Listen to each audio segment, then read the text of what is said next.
करेंगे। तो e sports का शौक कैसे पैदा हुआ, उन्होंने अपने प्रोफेशनली इसको किस तरह ज्वाइन किया, उन्हीं की कहानी उन्हीं से जानते हैं। हमारे साथ इस वक्त मौजूद हैं दानियाल मुनीर है, ई स्पोर्ट्स प्लेयर है। दानियाल, आपको वेलकम कहती हूँ जागो लाहौर में, कैसे हैं आप? Thank you. मैं बिल्कुल ठीक हूँ। तो ई स्पोर्ट्स अब दुनिया आहिस्ता आहिस्ता वर्चुअल वर्ल्ड की तरफ जा रही है। अब मुझे तो शुरू से ही इसका शौक था।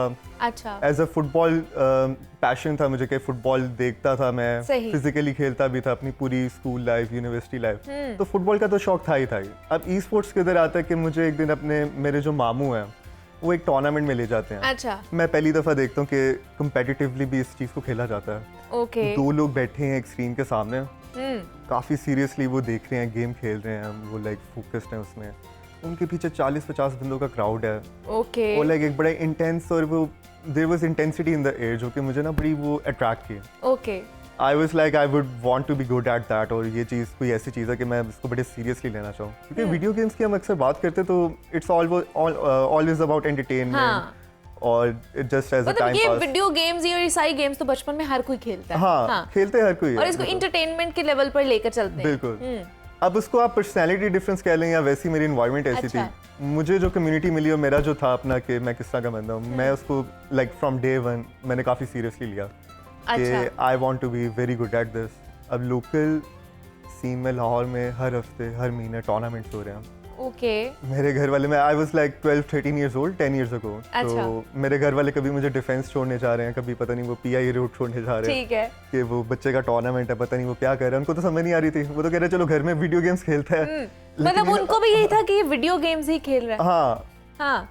लेकिन उनको था कि इतना सीरियस क्या कि एक जगह जाके टूर्नामेंट्स खेल रहे हो। उनको ये नहीं था कि ई स्पोर्ट्स क्या है। वीडियो गेम्स का सबको पता है। मतलब किसी को इल्म में नहीं है। नहीं, अभी शायद इसका पता चलना शुरू हुआ है। अगर 10 साल पहले देखा जाए तो हमें भी नहीं पता होगा, या जो हमारे बड़े भी पेरेंट्स भी होंगे उन्हें भी नहीं पता होगा कि ई स्पोर्ट्स है क्या। कि हमने अगर स्पोर्ट खेल लिया तो हमें किसी ग्राउंड में जाना पड़ेगा, कहीं किसी फील्ड में जाना पड़ेगा, लेकिन स्क्रीन के सामने किस तरह खेल सकते हैं। एग्जैक्टली। अब पूरी दुनिया में तो it has millions of views and viewership.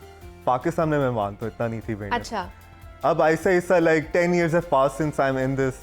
मेरा काफ़ी लंबा इसमें करियर है। और काफ़ी उसमें थी सिचुएशंस, अप्स एंड डाउन्स आते रहे हैं। लेकिन now I know, now my family know कि ना कुछ है वाकई। स्क्रीन के सामने खड़ा होकर खेलता है, वो बैठ के खेलता है, टूर्नामेंट्स होते हैं, कैश प्राइजेस होती है, क्राउड्स देखते हैं। Even they went to some malls, उधर फीफा टूर्नामेंट्स, कोई ई स्पोर्ट्स के टूर्नामेंट्स हो रहे होते हैं। तो वो बड़ा उनको, अब आई एम फील हैप्पी कि लोगों को अवेयरनेस आ रही है पाकिस्तान में ना कि this is an actual thing. और अब जो सबसे बड़ी बात है, आपके ओलंपिक्स, एशियन गेम्स और अब Commonwealth games in Birmingham UK, उसमें ई स्पोर्ट्स एक रिकॉग्नाइज्ड स्पोर्ट्स मानी जाती है। That's the biggest recognition you can give to it. Okay. ये एक्चुअल कंपेटिटिव थिंग है। सही। मतलब अब जितनी भी स्पोर्ट्स हैं वो इसी पे कन्वर्ट हो रही हैं या इसी पे जा रही हैं। आई वुड से साथ साथ जा रही हैं। साथ फुटबॉल चल रही है। अब आपका क्लब है, जैसे प्रीमियर लीग में क्लब है, लिवरपूल है, one of the biggest clubs in the world. उसकी एक अपनी अब ई स्पोर्ट्स का प्लेयर भी होता है। अच्छा। फीफा का। ओके। फुटबॉल उसकी उनकी अपनी फुटबॉल टीम भी है जो फिजिकली खेलती है। Now they have a virtual player, so it's a very dedicated thing now.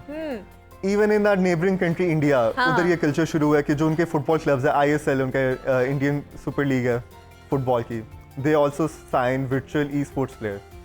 तो इट्स हैपनिंग। लेकिन क्या आपको लगता है यहाँ पे अभी भी इतनी लोगों को अवेयरनेस नहीं है? क्या क्या करने की हमें अभी भी ज़रूरत है? जो हमारे अपकमिंग जनरेशन है उनको किस तरह हम लोग ये पहुँचा सकते हैं? क्या करना चाहिए? आई वुड से लोगों में बहुत अवेयरनेस है। अच्छा। शौक है। मैंने मेरी जो फीफा कम्युनिटी है पूरी, मैं उनको काफ़ी क्रेडिट देता हूँ। Like due to them I am here. Okay. काफ़ी सपोर्टिव भी है। उसमें मैं जब बच्चा था 12-13 साल का, एक टूर्नामेंट में ना you would see kids like me, then you would see teenagers, और फिर आपको एडल्ट्स भी नजर आते हैं। जॉब्स वगैरह कर रहे हैं, they have a family and everything, but they are also playing. Community बहुत अच्छी है पाकिस्तान में। आई वुड से कि जो कमी है ना वो है कि प्लेटफॉर्म प्रोवाइड करने की, कंपनीज को इन्वेस्ट करने की, प्लेयर्स को साइन करने की। जैसे मैंने आईएसएल की एग्जांपल दी इंडिया में। जी। इंडिया में एक्चुअल प्राइवेट कंपनीज हैं, फुटबॉल क्लब्स हैं जो प्लेयर्स साइन करते हैं। उनका पूरा एक प्लेटफॉर्म होता है। हर साल एक लीग चलती है, और वो फीफा ई वर्ल्ड कप जो एक्चुअल वर्ल्ड कप है ना, इसका अपना वर्ल्ड कप होता है, उसमें भी जाते हैं। तो that's the thing. Pakistan needs more investment in this sector, e sports. और फखरे आलम का आपको पता होगा, recently they brought in GXR, एक इंटरनेशनल गेमिंग कंपनी है सही। With a very multi-billion dollar valuation. तो GXR पाकिस्तान की उन्होंने इनिशिएशन की। इस्लामाबाद 2021 में उन्होंने टूर्नामेंट कराया, biggest in Pakistan history, okay GXR के नाम से। तो it's happening slowly and that's exactly what Pakistan needed. लेकिन इसके लिए क्या किसी इन्वेस्टमेंट की जरूरत है? अगर इंडिविजुअली अगर आप खेल रहे हैं, ये स्पोर्ट्स खेल रहे हैं, तो कितनी इन्वेस्टमेंट चाहिए? क्या क्या चीज़ें इसके लिए रिक्वायर्ड होती हैं? गैजेट्स चाहिए होते हैं? क्या चाहिए होता है? आई वुड से इन्वेस्टमेंट से ज़्यादा ना आपको कंसिस्टेंसी और वो एक डेडिकेशन की ज़रूरत है। अच्छा, इन्वेस्टमेंट करने वाले बहुत लोग हैं। Okay. Many companies have came and go. Consistency lack करती है क्योंकि इसमें अप्स एंड डाउन्स आते रहते हैं। सबसे बड़ा जो डिफाइनिंग फैक्टर था ना, आई थिंक कोविड में था। ओके। उसमें ई स्पोर्ट्स काफ़ी घिरी भी थी और काफ़ी उठी भी थी। घिरी कैसे थी? आपका जो ई स्पोर्ट्स का जो एक्चुअल चीज़ होती है उसको कहते हैं लैन, लोकल एरिया नेटवर्क में आप लाइक इन पर्सन बैठ के, जैसे हम दोनों चले, हाँ समझ जी। लें इधर स्क्रीन रख दिया, वी आर हाँ। Sitting and we are playing, उसको Okay. लैन कहेंगे। ओके। अब वो काफ़ी ख़राब हुआ सीन, ख़त्म हो गई क्योंकि कोविड था, पैंडेमिक था पूरी दुनिया में। अब वहाँ एक मेजर शिफ्ट जो आया था ना, वो ऑनलाइन गेमिंग वैसे भी थी और ज़्यादा अप हो और गई। ज़्यादा बूस्ट आ गया। हाँ, तो वो एक चेंज आया था ऑनलाइन गेमिंग में ना, उसके थ्रू। ठीक है। तो इस चीज़ को अभी हमें करने की ज़रूरत है, लेकिन किस तरह आपने फिर इस चीज़ को किस तरह परस्यू किया? इसकी मैनेजमेंट किस तरह होती है? किस तरह आगे लेकर चलते हो इसको? अच्छा, ये चलते हैं इस तरह से कि अगर इफ टूर्नामेंट है फॉर एग्जांपल, अब एक इक्विपमेंट तो आपको चाहिए होती है। वी नीड प्ले स्टेशंस, एक टीवी चाहिए होता है, and that's all you need to be honest. इसमें कोई इतना नहीं है जितना लोग समझते हैं ना टेक्निकल है या ये है। It has easy access as long as you have the equipment. आप घर में भी इसकी प्रैक्टिस कर सकते हो, ऑनलाइन खेल सकते हो। फिर इन tournaments you have the TVs, your sitting and that's it, that's all there is to it. इस पे फर्दर कैसे एडिशंस करते हैं जो कि मैं चाहता हूँ पाकिस्तान में हो, ब्रॉडकास्टिंग का काफ़ी अच्छे से हो, ओके।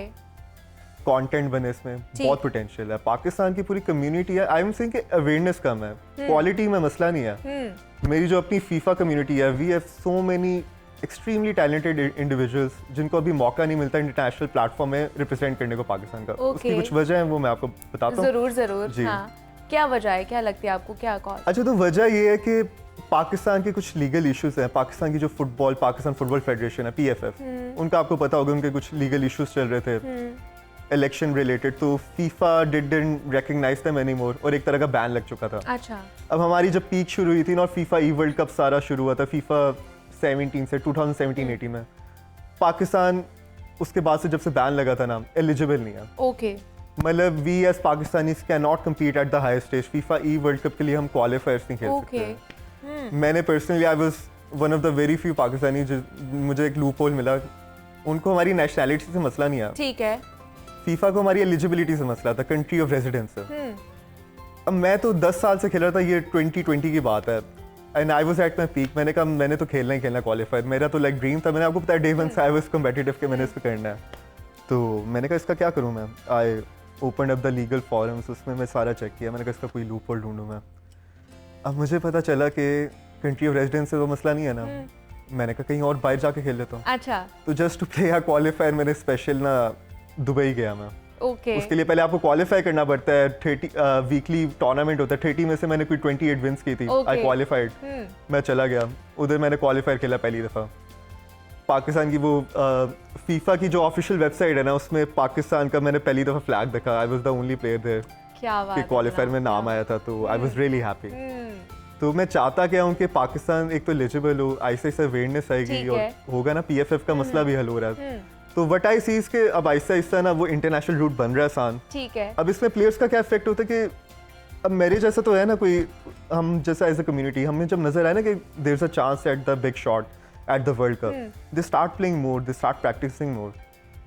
तो ये सीन है, I am very hopeful for the future. तो अभी ज़्यादा और प्रैक्टिस कर रहे हैं? कॉमनवेल्थ में आपने जाना है, कब जाने का प्लान है?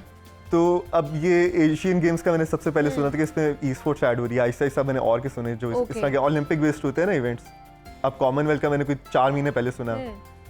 आई वाज लाइक चलो खेल लेते हैं, and I won the qualifier कर गया। अब मैं इसमें जा रहा हूँ लाइक 1 अगस्त में मेरी फ्लाइट है। अच्छा, I am just waiting for the visa. Globally issue चल रहा है लेकिन आई एम होपफुल आ जाएगा इन्हीं दिनों में ना। Then I am going on 1 August और 6-7 को बर्मिंघम यूके में इवेंट है। ओके। तो किस तरह की प्रैक्टिस चल रही है? प्रैक्टिस मेरी ऐसी होती है। नर्वस है कि नहीं है? हाँ, नर्वस है कि नहीं? नहीं बिल्कुल भी नहीं। नहीं, I am since playing since 10 years, तो you get used to it. अच्छा वो एक पूरी अलग डिबेट है कि आप मेंटली कैसे अपने आप को हैंडल करते हैं